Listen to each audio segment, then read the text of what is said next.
बहुत समय पहले की बात है। शहर से बहुत दूर एक छोटा सा गांव बसा था। उस गांव का नाम धुलियापुर था। उस गांव में रहने वाले लोग खेती करके अपना जीवन यापन करते थे। लेकिन उस गांव की सबसे बड़ी समस्या थी पानी की। उस गांव के आसपास ना कोई कुआं था और ना ही तालाब, जिससे उस गांव में रहने वाले किसानों को हमेशा बारिश का पानी पर निर्भर रहना पड़ता था। जब वर्षा होती थी तो किसानों की खेतों पर सिंचाई होती थी। इसी गांव में वीरू नाम का एक किसान रहता था। उसके घर में उसकी पत्नी और 2 बच्चे रहते थे। वीरू बहुत ही मेहनती किसान था। वह सुबह खेतों में खेती करने के लिए चला जाया करता था और खेतों का सारा काम निपटाकर शाम के समय घर आया करता था।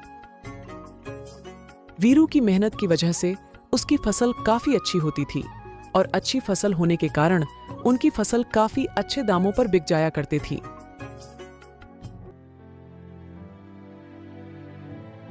मीरा, मैं खेतों पर जा रहा हूँ, वहीं पर खाना खा लूंगा। तुम मेरे लिए खाना बांध दो। हाँ जी, मैं आपका खाना पहले ही बांध कर रखा है। यह लीजिए अपना खाना, और शाम को आते वक्त जरा मोहन के दुकान पर से थोड़ा राशन ले आना। ठीक है, मैं ले आऊंगा। वीरू अपने खेतों पर चला जाता है और खूब मेहनत से काम करता है।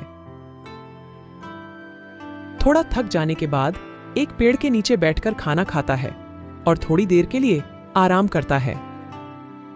तभी वीरू की आंख लग जाती है और वह सपना में देखता है कि इस बार उनके गांव में वर्षा नहीं हुई है।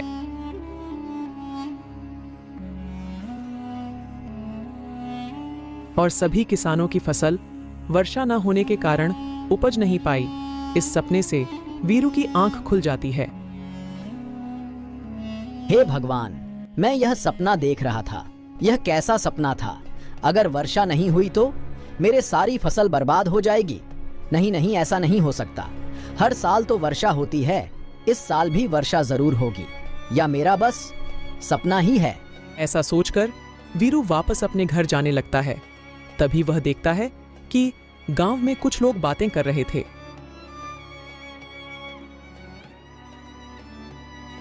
अरे, मैंने सुना है इस बार कुछ गांव में वर्षा नहीं होगी, जिसमें हमारा गांव धुलियापुर का भी नाम आता है। टीवी पर न्यूज़ में दिखा रहे थे कि इस साल कुछ गांव है जहां पर वर्षा नहीं होगी। तुम क्या बातें कर रहे हो सोनू भाई?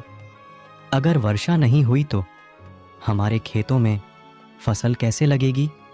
और अगर फसल नहीं लगेगी तो हम खाएंगे क्या? क्या कह सकते हैं, अब तो लगता है भगवान का ही सहारा है, वहीं कुछ कर सकते हैं। भला हम गरीब किसान क्या कर सकते हैं इसमें? हमारे गांव के आसपास कोई कुआं या तालाब भी नहीं है कि जिससे हम अपने खेतों की सिंचाई कर सके। हम तो केवल वर्षा के पानी पर ही निर्भर हैं। अगर वर्षा होती है तो हमारे खेतों में सिंचाई होती है, जिससे खेतों की अच्छी फसल आती है। और अगर वर्षा ही नहीं होगी तो सिंचाई कहाँ से होगी और फसल कहाँ से आएंगे? हे भगवान, यानी कि मेरा सपना सच था। अगर वर्षा ही नहीं होगी तो मेरी फसल कहाँ से उपज पाएगी? नहीं नहीं, ऐसा नहीं हो सकता। मुझे कुछ ना कुछ तो सोचना ही होगा। अगर फसल ही नहीं होगी तो हम खाएंगे क्या?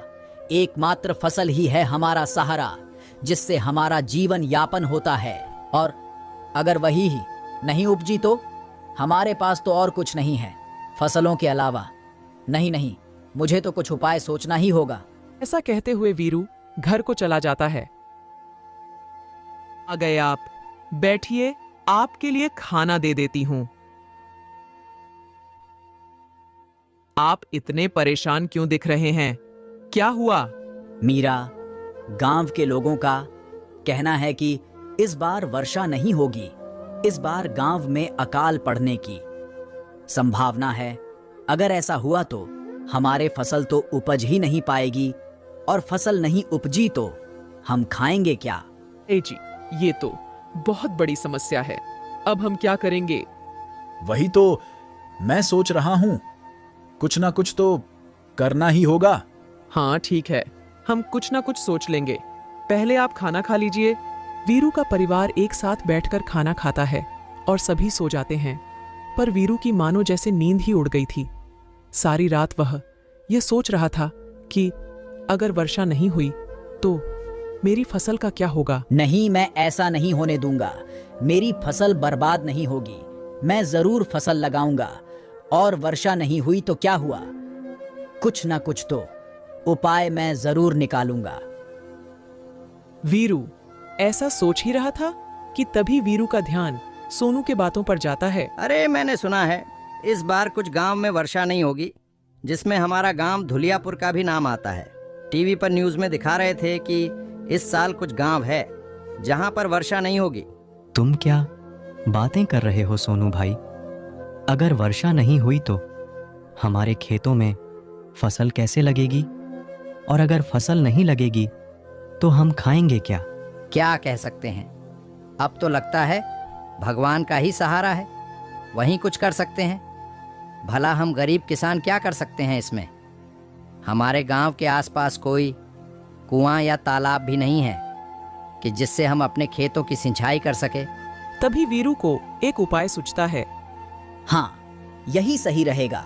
मुझे गांव के कुछ और लोगों की भी सहायता चाहिए होगी। अगर वह मेरी मदद करेंगे तो यह काम जरूर सफल रहेगा। सबसे पहले मुझे गांव के मुखिया जी से बात करनी होगी। हाँ, सुबह होते ही मैं इस बारे में मुखिया जी से बात करूंगा। सुबह होते ही वीरू गांव के कुछ लोगों के पास जाता है। मेरे प्यारे किसान भाई, जैसे कि इस बार सुनने में आया है कि हमारे गांव में वर्षा नहीं होगी, तो ऐसा में हमारे फसल नहीं हो पाएगी और हमारा पूरा परिवार भूख से तड़पता रहेगा। हमें कुछ ना कुछ तो करना ही होगा। कह तो तुम सही हो, पर भाई हम कर ही क्या सकते हैं? मैंने एक उपाय सोचा है। हमारे गांव में एक भी कुआं या तालाब नहीं है। अगर हमारे गांव में कोई कुआं या तालाब होता तो वर्षा का पानी उसमें इकट्ठा किया जा सकता था, जिससे वर्षा न होने पर भी हम कुएं या तालाब का पानी इस्तेमाल कर सकते थे। लेकिन हमारे गांव में कोई कुआं या तालाब ही नहीं है। हम सब मिलकर गांव में एक कुएं की संरचना करनी होगी। इसके लिए हमें गांव के मुखिया जी से बातें करनी होगी। हाँ भाई, तुम सही कह रहे हो। ये तो बहुत बड़ी समस्या है। हमें इसके बारे में मुखिया जी से बात करनी ही चाहिए। फिर गांव के सभी किसान गांव के मुखिया के पास जाते हैं और मुखिया जी को अपना विचार बताते हैं। हाँ किसान भाइयों, यह तो तुम सही कह रहे हो। गांव में कोई कुआं या तालाब ना होने की वजह से किसानों को बहुत से कठिनाइयों का सामना करना पड़ता है और गांव के सारे किसान केवल वर्षा के पानी पर ही निर्भर है। अगर हमारे गांव में कुआं होगा तो वर्षा न होने पर भी लोग अपने खेतों की सिंचाई कर सकेंगे। तुम ठीक कह रहे हो वीरू भाई, हम कल से ही गांव में कुआं खोदने का काम शुरू कर देते हैं। तुम सारे लोगों को मिलकर गांव में एक कुआं खोदना होगा और ज़मीन की चिंता मत करो।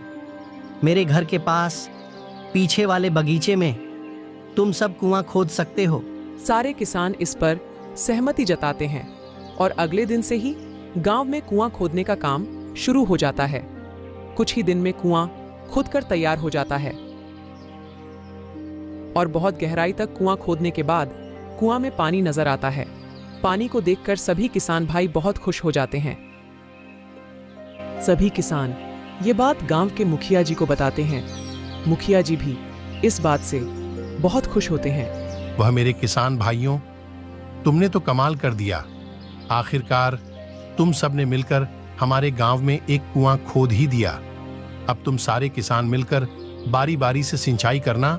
इससे तुम्हारी फसल की अच्छी सिंचाई हो जाएगी और कुआं पास में होने की वजह से पीने का पानी भी लोग यहीं से भर लिया करेंगे। इस तरह इस बार धुलियापुर गांव में वर्षा नहीं हुई, लेकिन वर्षा न होने के बावजूद भी गांव के किसानों को ज्यादा फर्क नहीं पड़ा, क्योंकि अब गांव के किसान बारी बारी से कुएं के पानी से अपने खेतों की सिंचाई कर लेते थे। थोड़ी ही दिनों में गांव के किसानों के अच्छे फसल हुई और इस तरह धुलियापुर गांव फिर से खुशहाली से भर गया।